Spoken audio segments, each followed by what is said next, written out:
We're gonna be fine. Listen, I'm gonna be honest with you. I'm kind of retarded. Okay, let's react to this teaser trailer. Reminds me of Ethan Winters walking through the snowy forestry at the start of Village. He's carrying a first aid box or bag. Is he a medically trained person? Or maybe he just found the first aid thing somewhere and took it in case of emergency? He's got a handgun, so either he's about to interact with his first bioweapon, or maybe he's one of those people who stays ready so that they never have to get ready. Every second counts in self-defense. As many other people have pointed out, why is it snowing in September? Presumably in the Midwest? At least he appears to be wrapped up warm. He seems to be walking with some effort. It could be because of the cold, or it could be that he is hurt somehow. Reminds me of Ethan Winters knocking on Louise's front door in Village. That turned out great, didn't it, guys? That knock was too quiet. If you're in an emergency and you need attention or assistance, you better knock heavily on someone's door to ensure they hear you. Also, add some bass and projection to your voice. It's nighttime and the occupants of the house could be asleep. Again, why is it snowing in September in the Midwest? What is this thing down to the right of him? It looks like it has light emitting from it. It could be a machine of some sort. Hopefully it doesn't start to make noise and attract some slow walking bioweapons. Am I right?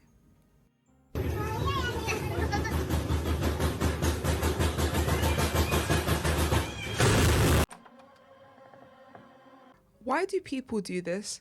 If someone's front door is unlocked and there's no answer after knocking, that is a red flag. Someone could have broken into this house before you did and harmed the occupants. This guy's entering might have just put himself in danger.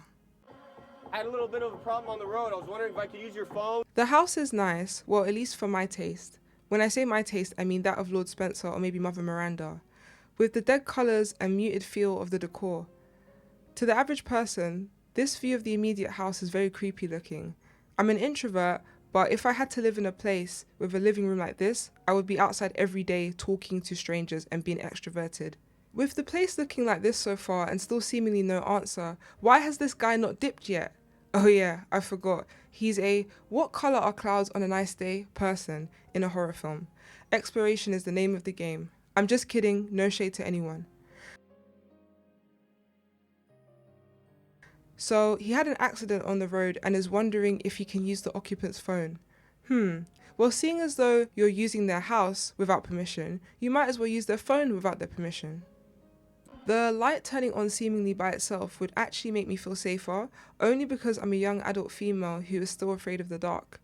What a joke I am, right? Now, we can see a bit better, and there are some references to point out. The taxidermy is cool, a nod to RE2, 4 Remake and 8. I don't want to be reminded of Brian Irons though. That sick freak is repulsive. This front room reminds me of the room in Biohazard 7 where Ethan Winters reaches after going through the crawl space to evade Jack in the main hall of the Baker house. Nicely done. I'm on the road. I was wondering if I could use your phone. Hello? Does this guy not have the ability to shout or project his voice? He's low-key getting on my nerves. It's an emergency, so shout or scream or knock louder. I'm on the road. I was wondering if I could use...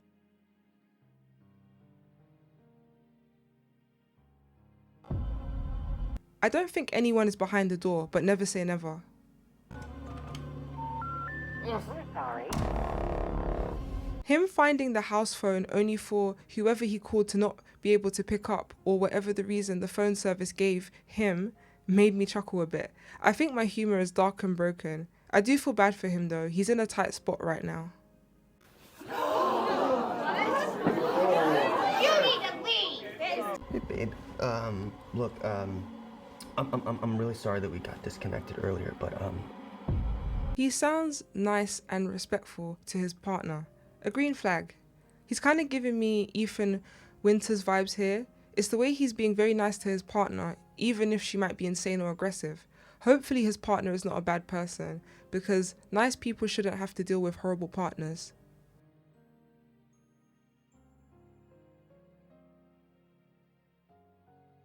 happened. Shotgun spotted. I wonder if it's a shotgun from one of the games. It could be 7's double barrel shotgun or 0's hunting rifle. I like the sky portion of this shot. The lower portion of the shot is a bit dull and stagnant to me. Why do people look back when they're running from something? Doesn't that only slow you down? Oh my god, he's opening drawers, guys. Just like in the games, guys. Look at all the references so far. So Resident Evil coded. Oh, congrats on being first at Chili's. I don't appreciate your sarcasm. What are you doing?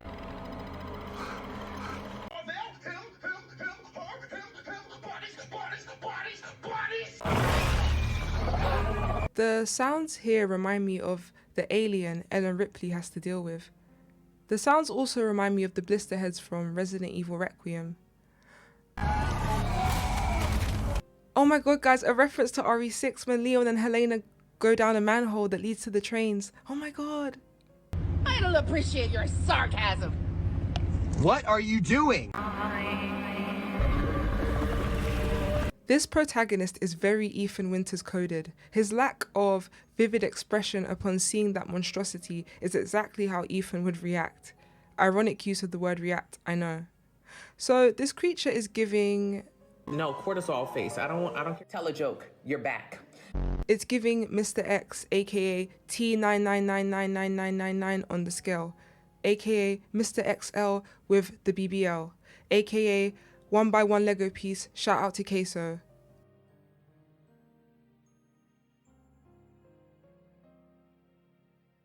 It's giving Mr. X, but he got made redundant by Umbrella, so now he posts content on Feet Finder, aka delusional people who say, I don't even eat that much. Very Evil Within coded, arguably Silent Hill coded too. Not sure how to feel about that.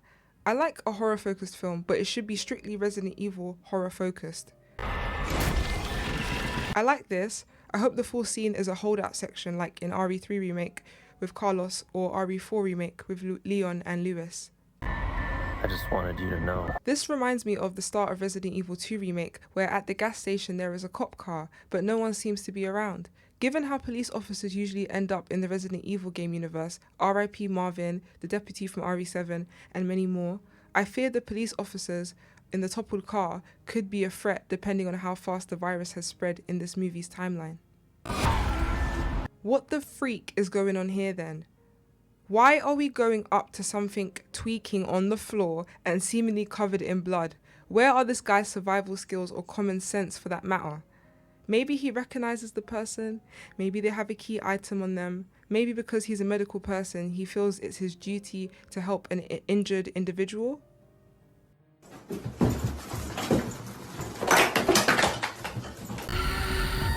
This shot reminds me of Grace in RE9 when she goes through the pipe system in the basement of the Rhodes Hill Chronic Care Centre. Also, when she's trying to escape from that blood extraction department of the RHCCC and there's blood flooding the place.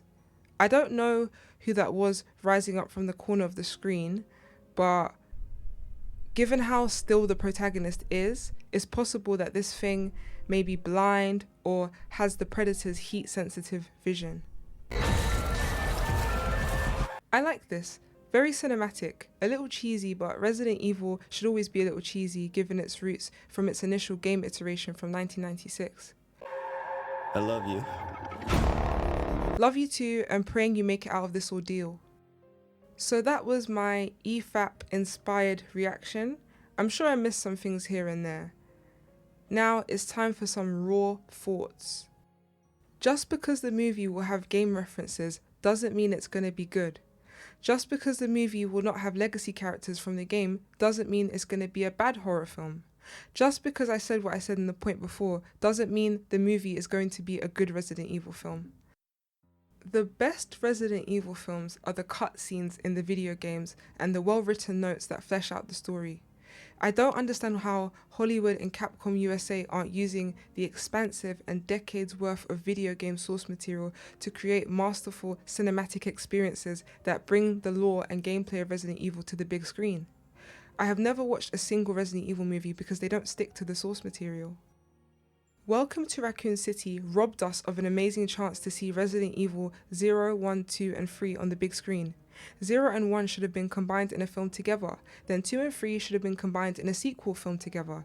They severely miscast and race-swapped Leon and Jill in Welcome to Raccoon City.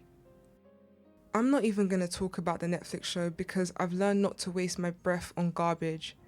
The Paul Wes Anderson films may be shut off your brain entertainment, but all of these films and TV shows never match the cinematic experience, cutscenes and lore notes give players during playthroughs of most Resident Evil games. If you like any of the media above, more power to you. Enjoy what you like, but don't get mad at others for criticizing what you like. Zach Cregger's film will probably be decent, just like his other popular ones, but a true Resident Evil film for the millions and decades-long fans would have had the legacy characters and their trials and tribulations portrayed respectfully on the big screen. Thank you for watching and listening. God bless you and goodbye.